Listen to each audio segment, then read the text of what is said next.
Le pape François et Blaise Pascal, grandeur et misère de l'homme. Soyez les bienvenus, chers amis, pour cette troisième intervention pendant le temps de l'Avent sur ces écrits du pape François à propos de la culture française.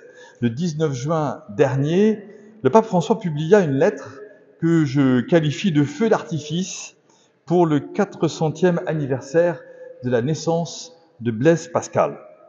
Les trois premiers mots latins de cette lettre lui donnent son titre « Sublimitas et miseria hominis », grandeur et misère de l'homme. Qui est Blaise Pascal ? Né le 23 juin 1623 dans la ville de Clermont, qui deviendra, vous le savez plus tard, Clermont-Ferrand, Blaise Pascal est doté d'une intelligence hors norme qui va lui permettre d'exceller aussi bien dans les matières scientifiques que de la pensée. Il perd sa mère à 3 ans et sera éduqué par son père avec ses 2 sœurs, Jacqueline, qui entrera plus tard à l'abbaye de Port-Royal, et Gilberte. Après avoir vécu à Clermont, puis Paris, la famille d'Étienne Pascal va s'installer, vous le savez, 7 ans à Rouen, entre les 17 et 25 ans de Blaise, en raison de la nomination d'Étienne, donc Étienne Pascal, par le roi Louis XIII, comme commissaire pour la réforme des impôts. À cette époque rouennaise, Jacqueline, donc la sœur de Blaise, sera conseillée dans son écriture par un personnage que nous connaissons tous, qui s'appelle Pierre Corneille. Nous avons là une famille brillante, érudite. Ce sont aussi, vous le savez, les années Descartes, pour essayer de mettre le contexte de la vie de Pascal. Les années Descartes, la période du procès de Galilée, le temps du pouvoir politique de Richelieu, les premiers déploiements stables de communautés protestantes en France, mais aussi vers 1650, un chiffre, plus de 500 collèges jésuites en Europe qui éduquent plus de 150 000 élèves. À Rouen, l'actuel lycée Corneille est à l'époque l'un de ces fameux collèges dont la première pierre de la chapelle, aujourd'hui auditorium, a été posée par la reine Marie de Médicis, l'épouse d'Henri IV, la mère de Louis XIII. Port-Royal est une abbaye située dans l'actuel département des Yvelines. Les religieuses y suivent la règle de Saint Bernard. Ce sont donc des cisterciennes. Dès sa fondation au XIIIe siècle, l'abbaye est en relation étroite avec le pouvoir royal. Au XVIIe siècle, les religieuses vont avoir une influence théologique majeure en France, notamment avec le courant des jansénistes, en immense conflit avec les jésuites. Catherine, la sœur de Blaise, n'aura de cesse de vouloir orienter son frère au point qu'il sera soupçonné de ce fameux jansénisme, ce qu'il a toujours réfuté. Le nom jansénisme vient du prêtre Cornelius Jansen, qui s'opposa à la position du jésuite Luis Molina, cette position qu'on appelle le molinisme. La querelle, dit le pape, portait principalement sur la question de la grâce de Dieu et sur les rapports de la grâce et de la nature humaine, en particulier de son libre arbitre. D'un côté, le jansénisme développe un rigorisme qui peut devenir extrêmement moralisateur. De l'autre côté, le molinisme semble laisser à l'homme son libre arbitre complet. Les jansénistes ont argumenté tous les reproches possibles contre les jésuites qu'ils accusaient de laxisme. Les thèses jansénistes furent condamnées par l'Église sous les pontificats d'Innocent X et Alexandre VII. Jacqueline Pascal, la sœur de Blaise, à l'époque donc religieuse, refusa de signer la profession de foi anti-janséniste avec ces fameuses déclarations, écoutez bien, « Puisque les évêques ont le courage des filles, les filles doivent avoir des courages d'évêques. » Comment ne pas saisir ici l'influence de la sœur au caractère affirmé sur son frère ? Blaise restera cependant hors de cette doctrine janséniste, quoique particulièrement attentif à la tenue de sa vie spirituelle, véritable rencontre avec le Christ Jésus. Le pape François bien que s'étant déjà de très nombreuses fois arrêté sur les deux fléaux qui frappent les chrétiens, le gnosticisme et le pélagianisme, y revient à nouveau dans cette lettre. Voilà ce que dit le pape. Ce qu'il y a de juste mise en garde dans les positions de Pascal vaut encore pour notre temps. Le néo-pélagianisme, qui voudrait que tout dépende de l'effort humain canalisé par des normes et des structures ecclésiales, se reconnaît à ce qu'il nous enivre de la présomption d'un salut gagné par nos propres efforts. Fin de citation. Pour fêter les 400 ans de la naissance de Pascal, le pape s'enflamme, s'envole à propos de sa grandeur, puis s'enfonce avec nous dans l'inquiétude de cet homme qui vécut à peine 40 ans. Son intelligence exceptionnelle est décelée dès sa 12e année, lorsque le jeune Blaise écrit sur le sol 32 propositions mathématiques dont il ignore qu'Euclide les a lui-même publiées 300 ans avant le Christ, offrant, vous le savez, ainsi à l'humanité un des premiers traités fondateurs des mathématiques. Gilberte, sa sœur, se souvient alors que leur père fut, dit-elle, épouvanté de la grandeur et de la puissance de ce génie. Dans cette lettre, le pape François ne va cesser d'aller et venir entre la grandeur et la misère de l'homme. D'un côté, il va rappeler l'excellence de Pascal dans autant de domaines, notamment, dit-il, dans les domaines des mathématiques, de la géométrie, de la physique et de la philosophie, pour rechercher la vérité. Pour nous, le pape s'émerveille que Pascal ait créé le premier réseau de transport public au monde en 1661 à Paris, les fameux carrosses à 5 sols, mais aussi que Pascal ait créé une ébauche de la première calculatrice. De l'autre côté, François va témoigner avec émotion de son admiration pour cet homme qui cherche sans cesse la vérité en raison de son inquiétude permanente. C'est elle, dit le pape, qui lui permet, je cite, de découvrir de nouveaux et futurs horizons. Comment ne pas entendre ici, comme l'écho d'un autre homme à l'intelligence unique, saint Augustin, qui, en introduction de ses confessions, dit « Notre cœur est sans repos tant qu'il ne demeure en toi ».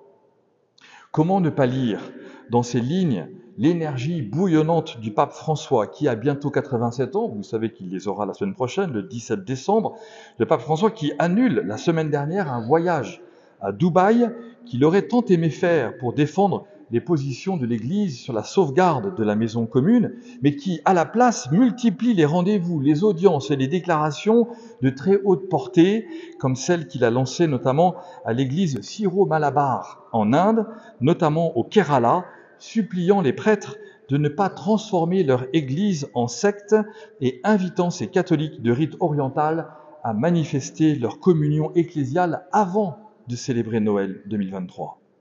Comment ne pas comprendre que le pape s'appuie sans cesse sur ces témoins hauts en intelligence et bouleversants en compassion pour accomplir lui-même ce qu'il doit accomplir jusqu'au bout. Ce chemin repose sur cet axiome intense. Pascal dit « L'homme est un néant à l'égard de l'infini, un tout à l'égard du néant ». Là où beaucoup pourraient abandonner la vie et les combats qu'elle apporte en permanence, Pascal fait résonner en lui la parole de Dieu sans cesse, comme le psaume 138 par exemple. Je cite le psaume. « Même la ténèbre pour toi n'est pas ténèbre, et la nuit comme le jour est lumière. C'est toi qui as créé mes reins, qui m'as tissé dans le sein de ma mère. Je reconnais devant toi le prodige, l'être étonnant que je suis. Étonnantes sont tes œuvres, toute mon âme le sait.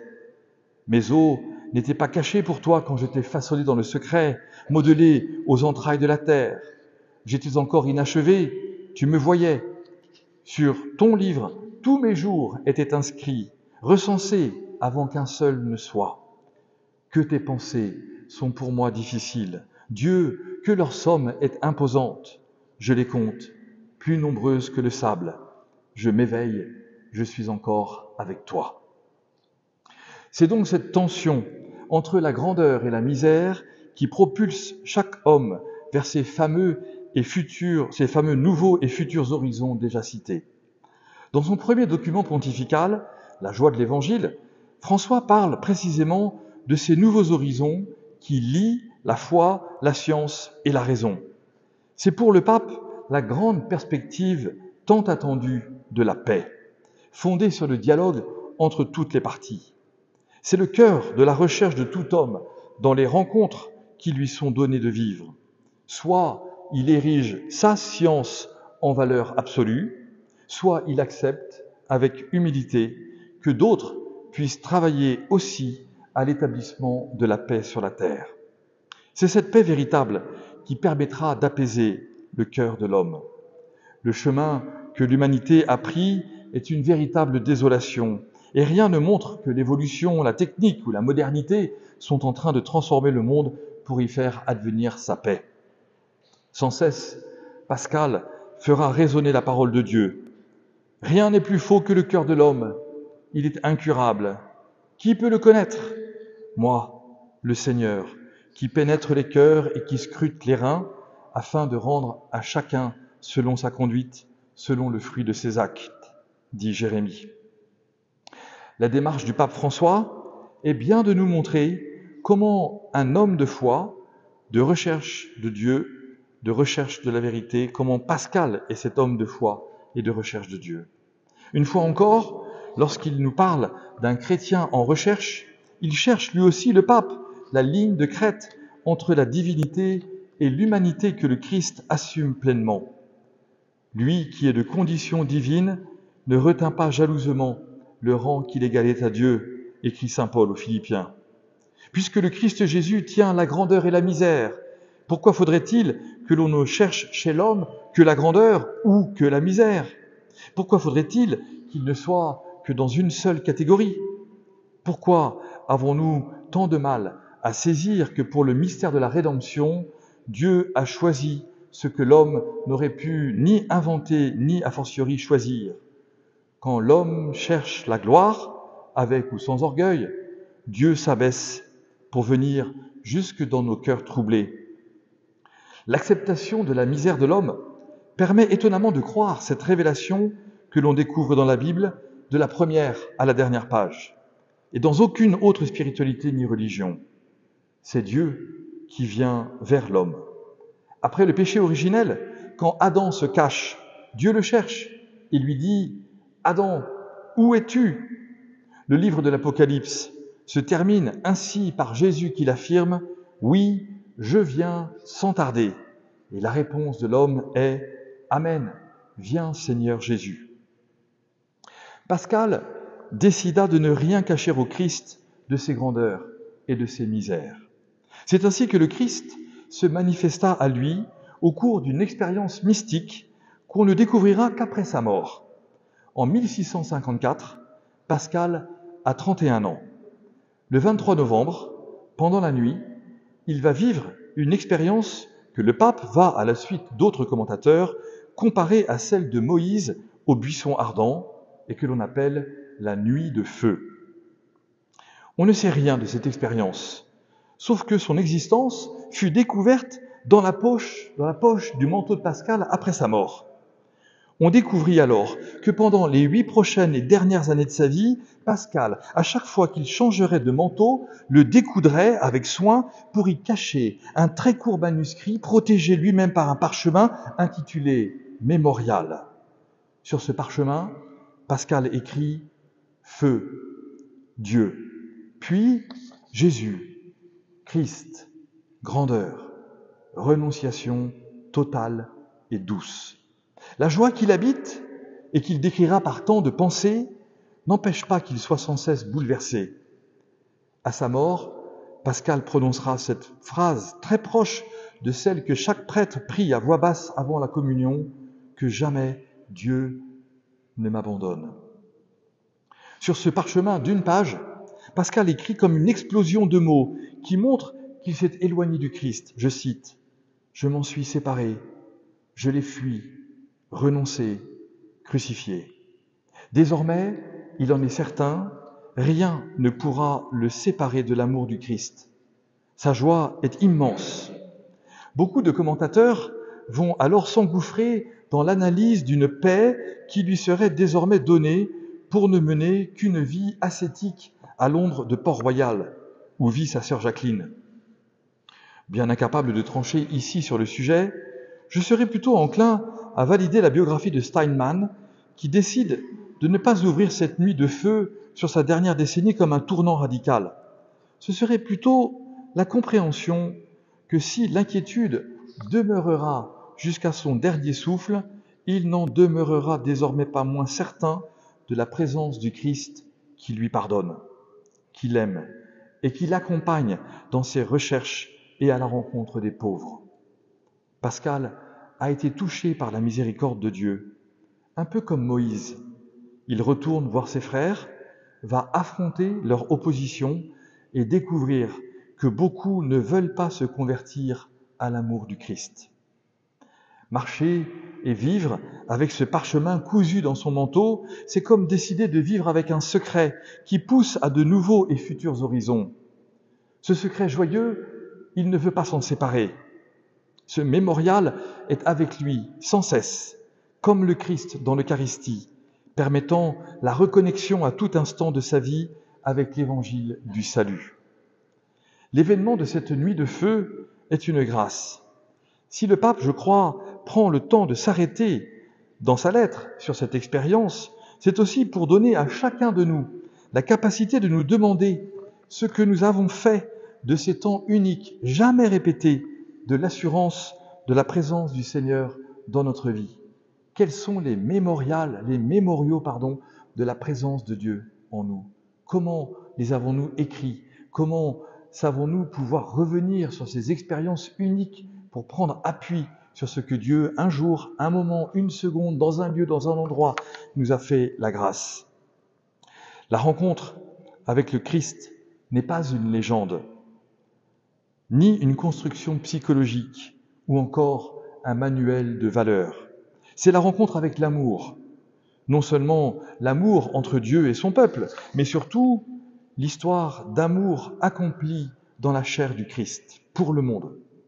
Une fois encore, le christianisme n'est pas abstrait, il est concret, parce que le Christ est une personne, parce que je suis une personne, et que c'est l'affaire d'une rencontre d'amour.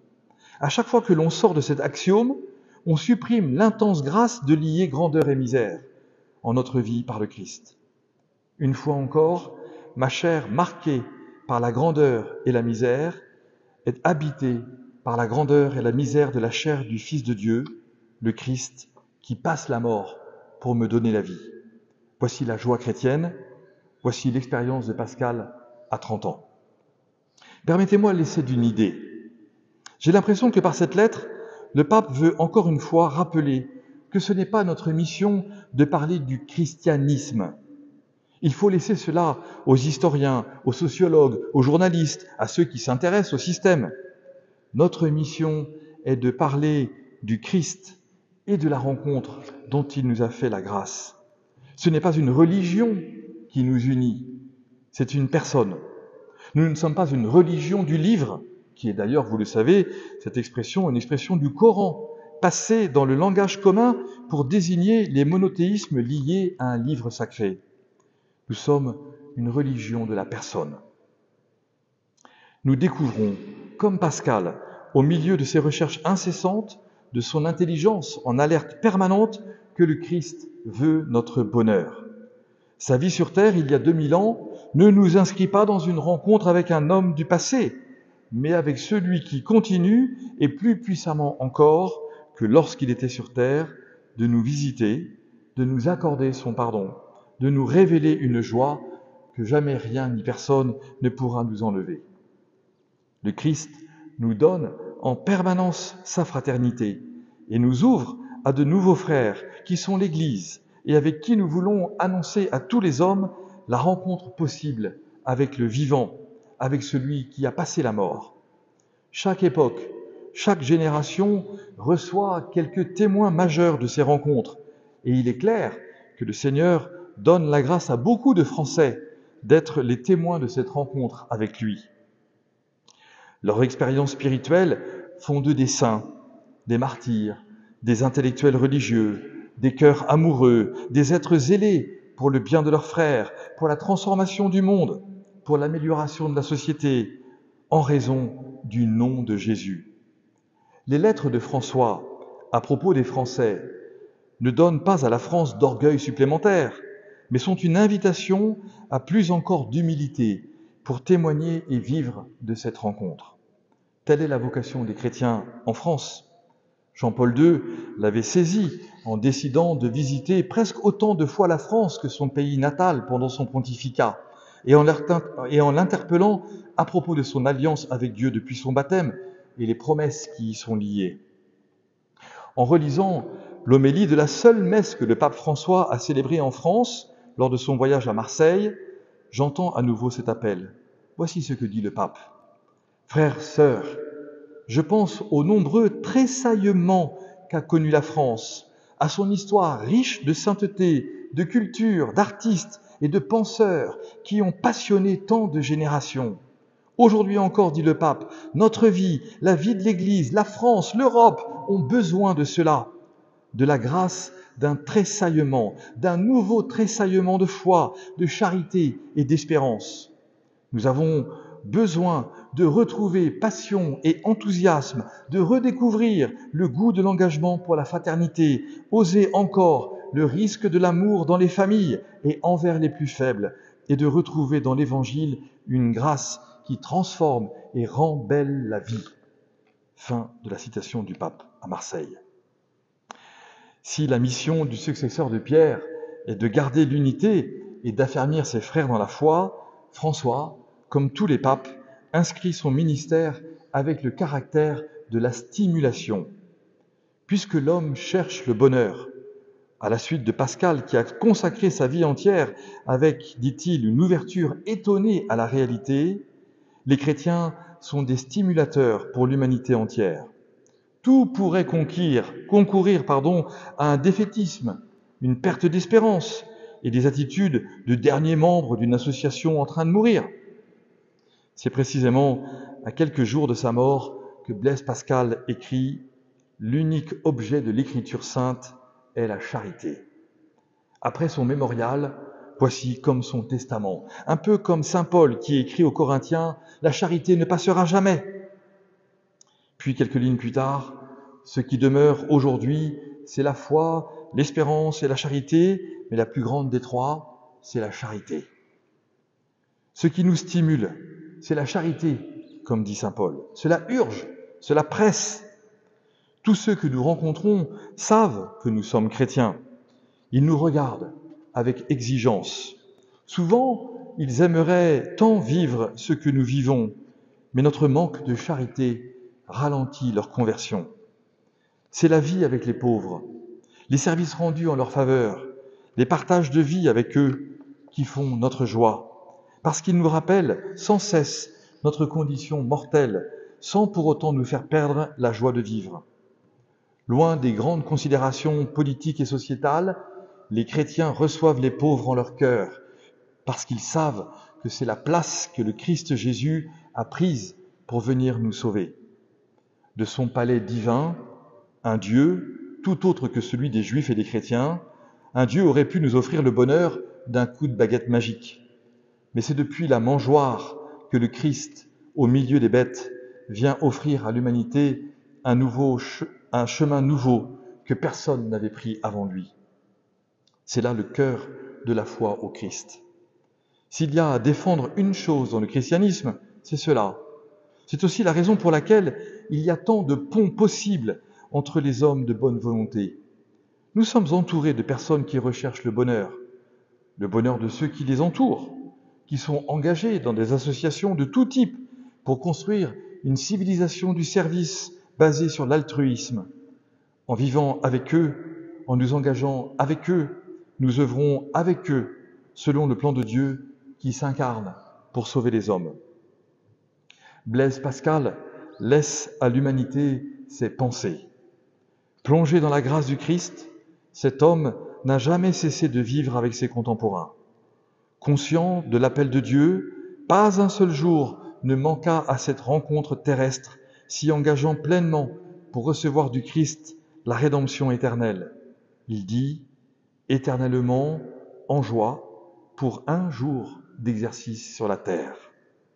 N'hésitez pas, chers amis, à lire cette lettre du pape. Rien que pour vous arrêter sur les pensées de Pascal que François cite abondamment. C'est une invitation à travailler notre culture générale pour accompagner nos amis sur le chemin de la vérité, de la conversion et de la charité. Remercions le pape de nous ouvrir dans notre propre pays à ces trésors universels de la vie spirituelle.